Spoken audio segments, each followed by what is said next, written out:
the decisions by our governor and the supermajority in the state house? No! Is this the will of the people of Indiana? No! Is it the will of the people when you look at the operational changes at Indiana University and at Ivy Tech? No! In my hand, Not bad, not bad. No problem. This is feedback. in my hand, I have a document that describes the impacts of Project 2025. Now, many of you have seen this, and we had a copy before the election, and we tried to educate people on what was coming. Guess what is now upon us? Now, we denounce the attacks on our civil rights. We denounce attacks on our voting rights. We denounce attacks on the free speech rights. And we denounce attacks on our LGBTQ plus rights. We further denounce the attacks on our educational systems, on our health care, on our working people, and people with lower incomes. Now think about the adverse effects of our Black and people of color and other marginalized communities, including on our children and our legal immigrants. These are all attacks on humanity. Now, as I close, I just want to remind you, as the Honorable John Lewis reminded us all, and I will share with you that based on my faith, we believe we were never ever given the spirit of fear. But as I look around the community, I can feel it. And I want us to not have the fear that one day we could wake up and our democracy is gone. Amen. Do not be distracted.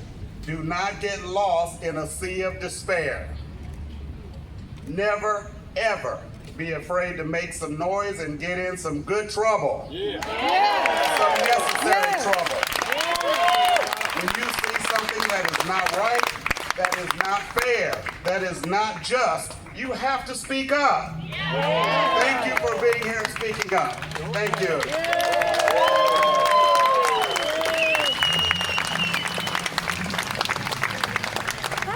Hi, how are you? All right, hey, thanks. Give it up for Jim again. Yay, Jim.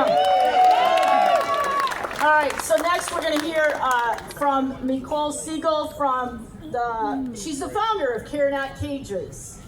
Usually Oh, she's here. Here she is. Other media people. I should have worn my trespass. I gotta move my phone. Hi, folks. Hi. I'm Nicole with Care Not Cages.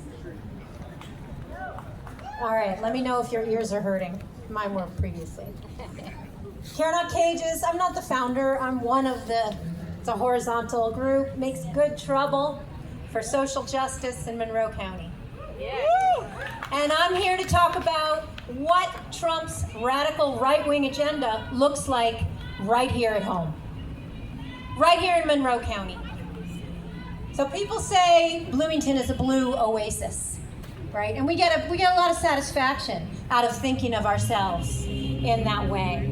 But then a whole lot of really reactionary stuff, a whole lot of really reactionary policies get proposed. These bright red policies in cool blue suits. Really red flag ideas sneaking in under blue cover. I'm here to talk about the local criminal justice system, the county's idea to build a new jail. Boo! Boo! Monroe County wants to build a new jail, a huge new jail. They're calling it the mega jail. They want 400 to 500 beds. Wait a minute, beds? What are we talking about? Why do we call rooms in jails beds? They're cages. Let's call them what they are. Why do we need 400 to 500 cages in our county? Right now we have about 220 people in our local jail. We'll go over there in a minute and take a tour on an average night. During COVID, we had fewer than 200. Why do we need 400 to 500? For what? I mean, wow. Building a mega jail in this political conjuncture? Blue County, what are you thinking? We want to increase repressive capacity in this moment? We want to create more cages for ICE? No! You know, Todd Rokita, our lovely Attorney General in the state of Indiana, he sued Monroe County to make sure that our jail will house ICE detainees. He's winning that suit. Oh, God. We want to give ICE more cages? No! We want to cage more black and brown people in our county? No! Our local NAAC chapter produced a terrific research report in 2023. It found that black people made up, on average, 26.5% of the people in the jail. Meanwhile, the percentage of black people living in Monroe County is 3.9%. Yeah, that's across the So, country. black people are overrepresented in our local jail by 681%. Did you hear that? 681% overrepresented. Thank you, NAACP, for that great research. We want to extend the racism of mass incarceration by offering up more cages in our community? Really? No! What about the repression of protest? Do we want to extend that? No! I'm an IU faculty member, and I will never forget the president of IU ordering state troopers to attack protesters on Dunn Meadow 2 springs ago. Right. Whitten and her administration are making brutal decisions, creating awful laws to restrict academic freedom and civil liberties, and I and my colleagues are going to continue to protest that. Does this county want more cages for me and my colleagues? Is that what we want? No. A local extension of Alligator Auschwitz? Absolutely not. You are here at this rally to oppose the attacks on black and brown Americans, immigrants, trans people, and other communities. Here's a great opportunity to do that on the local level, because that's what the new jail would be. That's what it would allow. You're also here to oppose the slashing of programs that working people rely on, including Medicaid, SNAP, and Social Security. Those cuts are devastating. Yes, they are. Good for you being here to oppose them. Social services like that keep workers healthy. They keep kids growing. They keep older people safe. Social services like that are what we need in Monroe County. Yes! When people have shelter, housing, food, transportation, and health care, they stay out of jail. Yeah! When they don't have those things, Bingo. they become so much more vulnerable to policing, to arrest, to jail. Where should our county put its funds, huh? Prevention? Or new jail? Well, let's talk about, just for a second, let's talk about those funds, all right? The cost estimate for the new jail, $300 million. The cost estimate to renovate the existing jail, $62 million. No brainer or what? $300 million is without even calculating the interest, sewers, road, electricity. We don't have $300 million, friends. We'll have to raise it with your property taxes and income taxes. Even then, maxing out what the state allows us to tax, we won't have enough. It would basically mean maxing out the county's credit card for the next 20 to 30 years. The county could spend nothing on anything else. No roads, no airport, no health department, no disaster relief, and most important, none of the social services that you are all here to protest being cut at the national level. That's right. That's why a coalition of local organizations has come together to demand that the county not take out loans for the jail. And I want you guys to support that coalition. I believe you already do. The coalition demands support for the work its members already do to address the systemic issues driving incarceration in our area. Wonderful, effective local organizations like New Leaf, New Life, Courage to Change, the Indiana Recovery Alliance that provide food, shelter, reentry services, and mental health care. So, when we march to the jail in a couple of minutes, think about that. The county's own consultant calculated that it would cost $62 million to renovate.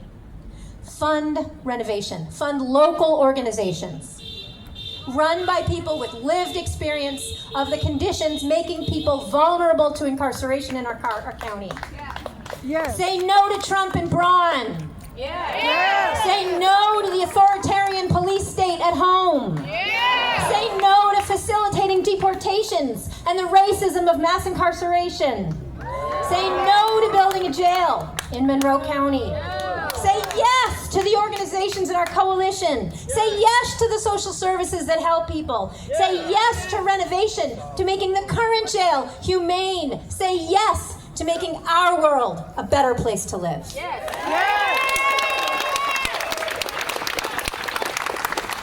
All right, thank you, Nicole. Okay, next up we've got Lisa Schubert-Knoll, who's the pastor at First United Methodist Church. And I want to thank Lisa. She hosted last night the documentary, John Lewis, Good Trouble. It was awesome.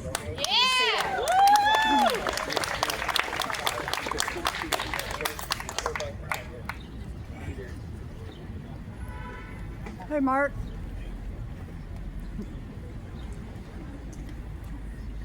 Do not get lost in a sea of despair. We heard John Lewis say last night in the documentary, and my question is, but how? How do we not get lost in a sea of despair? And so today I invite you to think about your why. Why did you come out this afternoon in the heat to march together? Why do you continue to act, to advocate, and to get into good trouble? Community. Because it's morally right. Because it's morally right. Thank you. For me, it's part of my moral constitution. It's also part of the call of faith in my life. I believe that Jesus has called me to action. And I believe that the church in the 21st century cannot just be about saving souls, but having our souls saved in the way that we advocate, in the way that we care for those who are marginalized, in the way that we overturn injustice, and the way that we create a society, a country, and a world where all are valued because they are made in the image of God. Amen. Jesus not only offered healing and wholeness, which we call salvation, to individuals, but he also confronted the powers that be, the empire and the religious order,